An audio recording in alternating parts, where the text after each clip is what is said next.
हिमाचल सरकार पर खतरे के बादल जो हैं मंडराते हुए दिखाई दे रहे हैं और उसके बाद जो मुख्यमंत्री सुखविंदर सिंह सुक्खू ने एक्शन लिया है। कड़ा एक्शन लेते हुए डीजी और सीआईडी विभाग सतवंत कौर को हटाते हुए 1991 बैच के आईपीएस अतुल वर्मा को सीआईडी विभाग का डायरेक्टर जनरल नियुक्त कर दिया है और सतवंत कौर अटवाल की नियुक्ति एडीजी विजिलेंस के तौर पर कर दी गई है। मुख्यमंत्री सुक्खू पहले ही साफ कर चुके हैं कि सरकार को संकट में डालने के लिए जिस तरह का घटनाक्रम हुआ है उसकी पटकथा तो पहले ही लिखी जा चुकी थी, लेकिन हमारा खुफिया तंत्र पूरी तरह से फेल हो गया। पत्रकारों से बातचीत के दौरान मुख्यमंत्री सुखविंदर सिंह सुक्खू का दर्द भी उमड़ा और बागी विधायकों की हरकत पर अपनी बात कहते हुए उन्होंने स्वच्छ राजनीति करने की बात कही है। करना हमारी सरकार का दायित्व है। उसमें कभी आर्थिक संकट आता है, कभी आपदा संकट आता है, कभी राजनीतिक संकट आता है। इन संकटों का सामना हमने करना है और इन चुनौतियों को लड़ाई की तरह न लड़कर युद्ध की तरह लड़ना है। और निश्चित तौर पर हम सब लोग हिमाचल प्रदेश का विकास चाहते हैं, हिमाचल प्रदेश की जनता का विकास चाहते हैं। नहीं, वो तो देखिए जो मैंने कहा है वो तो मैं कह रहा हूँ, लेकिन मैं एक बात कह देना चाहता हूँ आपको कि राजनीतिक जीवन में स्वच्छता जरूर होनी चाहिए।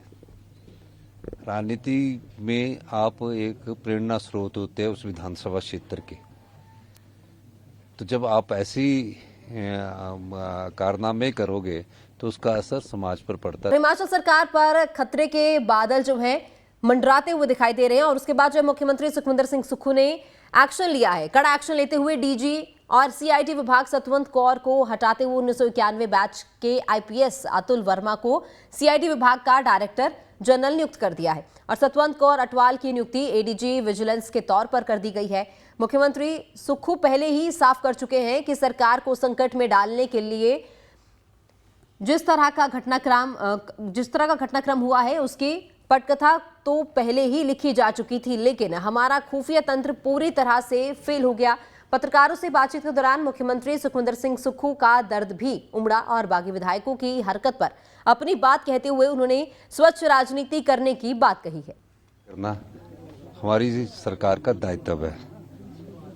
उसमें कभी आर्थिक संकट आता है, कभी आपदा संकट आता है, कभी राजनीतिक संकट आता है।